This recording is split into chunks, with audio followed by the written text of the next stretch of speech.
Ministre du Commerce, mais aussi de l'Industrie, et après 3 mois, quelle est votre évaluation des politiques industrielles au Sénégal, qui ont été effectuées justement par vos prédécesseurs, hein?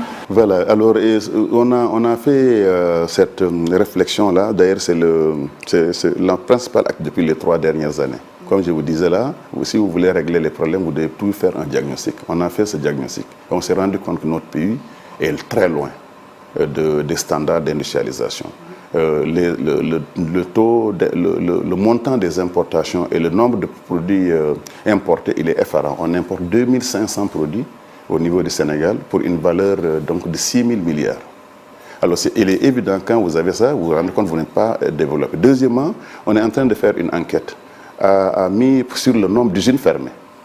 À mi-parcours, nous sommes déjà à plus de 300 usines fermées. Sotiba, Saint-Afrique, vous avez HS, vous avez les piles Hellesens, vous avez Statiska, et ainsi de suite. Donc cela veut dire qu'il y a un tissu industriel dormant qui a été abandonné pour des raisons soit commerciales, des raisons financières, mais aussi peut-être pour des raisons purement de management. Donc ça, on va déjà essayer de voir comment les ouvrir. Enfin, nous pensons que le Sénégal a raté un peu sa révolution industrielle.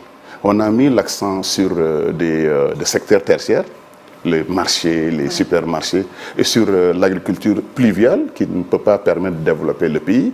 Et on a ce secteur industriel, nous l'avons laissé acquis aux pays qui nous ont dominés, qui ont fait la révolution industrielle, l'Europe, l'Asie, l'Amérique. Donc aujourd'hui, si vous regardez, il n'y a que 25% du PIB qui est lié à l'industrie. Et ça, c'est typique des pays sous-développés. Ce que je veux faire, moi, c'est de faire du Sénégal un pays industrialisé. Nous voulons remettre les bases de l'industrie à travers 2 projets. Le projet industrialisation, donc construire 8 zones industrielles nouvelles, en plus de celles de Dias, de Sandiara, de Diamniadio, etc. Donc c'est 8 d'abord, ensuite 14 dans les 14 régions, et puis 46 zones au niveau national. Et quels sont les leviers sur lesquels vous comptez vous appuyer justement pour cette relance de l'industrie sénégalaise? Alors le premier levier, c'est ce qu'on appelle les politiques industrielles verticales, les filières. On a aujourd'hui, prenons la filière Anacarte. La filière Anacarte, c'est une filière qui a rapporté l'année passée 95 milliards. Mais au niveau transformation, c'est 4%. Alors qu'entre le kilo d'Anacarte qui coûte 700 francs aujourd'hui et le produit fini, voyez, vous avez un rapport de 1 à 10 ou 1 à 15, si vous l'industrialisez. Donc le premier projet, c'est de dire, on va mettre des usines d'Anacarte. Et on va rendre même obligatoire la transformation minimale, comme ça se fait en Côte d'Ivoire. Nous allons subventionner. Et ces filières, il y en a une vingtaine. Il y a l'anacarde, il y a la filière viande, il y a la filière fruits secs, il y a la filière laitière, ainsi de suite. Donc chacune de ces filières-là va faire l'objet justement d'une politique d'industrialisation. Et ça, le rôle des agropoles, n'est-ce pas, et des zones industrielles. Quand c'est des matières premières de type alimentaire, là, c'est les agropoles qui vont les traiter. Quand c'est des matières premières non alimentaires, comme le fer de la Falémé, par exemple, comme le zircon, comme les matières premières de type cuirs et peaux, là, en réalité, ce sera donc une autre industrie. Donc, c'est pour ça qu'on parle, en dehors d'importations qui sont très intéressantes. Alors, on va aussi parler de ce qu'on appelle l'industrialisation verticale, par filière, et l'industrialisation horizontale. L'industrialisation horizontale, c'est les nouvelles technologies. Fabriquer des caméras, pourquoi pas. Ça, vous n'avez pas besoin d'avoir des matières premières à Matam ou à Sédhiou. Voilà, l'industrialisation, c'est aussi des technologies de tout ce qu'on importe, les véhicules, etc. Par exemple, aujourd'hui, au moment où on parle, nous sommes en train de faire le master plan de tout le Sénégal. Partout où on doit faire une industrie, on le sait. Partout où on doit faire l'agroalimentaire, nous le savons. On est en train de mapper les forces et les faiblesses de une sorte de Silicon Valley. Absolument, c'est ça qu'on va faire. Il faut aussi la recherche. Il faut amener ce que vous voulez faire dans ce pays-là. Si on le réussit, ce pays va se développer parce que c'est ce que l'Europe a fait. À quel horizon, par exemple? Alors là, je pense que notre plan, c'est d'abord 2029, d'abord. C'est le premier plan. Mais notre plan, c'est jusqu'en 2050. Hein, parce qu'on ne peut pas faire des plans sur le court terme. Notre gouvernement est très clair. Il faut avoir le plan Sénégal 2050. Mais ce plan-là doit être maintenant justement ponctué de plans quinquennaux, et c'est ce qu'on est en train de faire. Donc on va faire d'abord 8, ensuite 45. Au niveau des politiques fiscales aussi, nous allons faire un gros effort. Parce que l'une des raisons pour lesquelles on n'est pas industrialisé, je vais vous le dire, c'est parce que nos politiques fiscales ne sont pas adaptées. Pourquoi quelqu'un irait à Matam s'il doit payer 30% de l'impôt sur le revenu? Donc nous voulons faire des politiques fiscales dégressives. Plus on s'éloigne de Dakar, plus le terrain sera moins cher, plus vous payerez moins d'impôts, moins la TVA sera élevée, ainsi de suite. Donc c'est cette politique industrielle, c'est ça qu'on appelle des politiques industrielles justement. C'est des politiques incitatives pour que les différents acteurs, voilà. Sinon l'intérêt du pays ne sera jamais développé. Il n'y aura aucune raison que les gens quittent Dakar pour aller à Ziguinchor, quittent Dakar pour aller à Kaolack, et ainsi de suite. Donc en réalité, c'est ça qu'on va maintenant réfléchir, discuter dans ce que j'appelle les états généraux de l'industrie et du commerce. Et ça, nous allons le faire justement au mois de septembre. C'est la première fois que tout le Sénégal se réunit pendant 2 jours pour réfléchir sur le passé d'abord, pour faire un bilan, et puis surtout se projeter dans le futur. Et qu'est-ce qu'on devrait attendre de ces états généraux? Alors un master plan, un plan Marshall pour l'industrie. Vous vous souvenez, après la Deuxième Guerre mondiale, il y a eu la reconstruction de l'Europe. L'Europe était à terre. On s'est dit que pour que ça puisse se développer, l'Europe doit d'abord arrêter d'importer des produits, arrêter d'exporter des produits.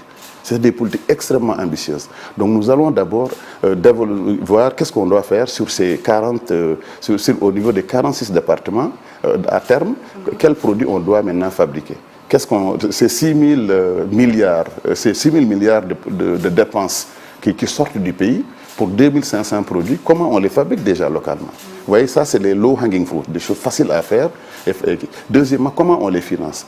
Et puis on va aussi, dans ce plan-là, nous allons aussi faire des réformes. Parce qu'il y a le Sénégalais, le secteur privé nous reproche des taxes très élevées.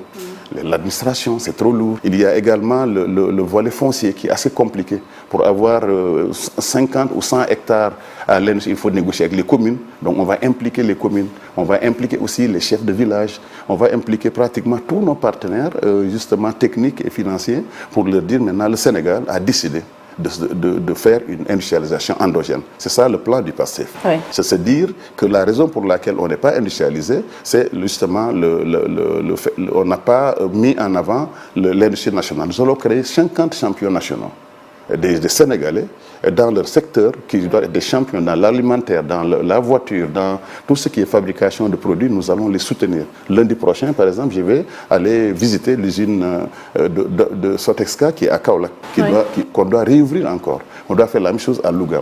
Donc il faut une préférence nationale sur l'industrialisation. Mais il faut aussi financer et subventionner nos industries. Là aussi, quand vous faites pour avoir travaillé dans une dizaine de pays dans le monde, en Amérique latine, ainsi de suite, il n'y a aucune industrie qui peut se développer sans subvention.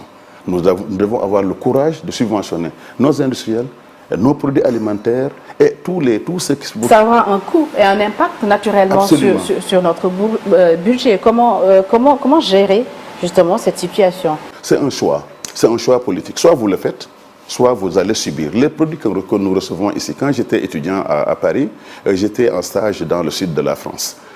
Il y a 3 subventions sur le blé. Une subvention de la région parisienne, une subvention de la région, une subvention de l'Union européenne et une subvention du gouvernement.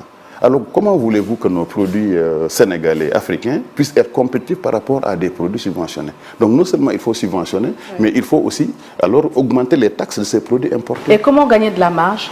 Alors, mais justement par la compétitivité. Si vous avez un produit qui est produit localement, avec une main-d'œuvre locale, qui ne va pas payer des impôts à l'entrée, évidemment, alors c'est là où justement nos industries vont commencer à gagner de l'argent. Il faut le faire pendant 5 ans, 10 ans, 20 ans. Toutes les agricultures, toutes les industries du monde en réalité sont subventionnées. Donc c'est ça aussi que notre gouvernement va faire pour essayer de faire comme des autres, hein, mais avec une fibre maintenant nationale. Les champions nationaux qu'on a ici, c'est Nico, c'est Dima, tous ces Sénégalais-là, c'est à nous de laisser. On ne doit pas laisser ces fleurons de l'industrie, Patisen, les laisser justement aller être vendus à des sociétés étrangères. Donc ça aussi c'est un choix assumé du gouvernement, du président Bassirou Diomaye et du Premier ministre Ousmane Sonko, et nous allons le faire. Bien.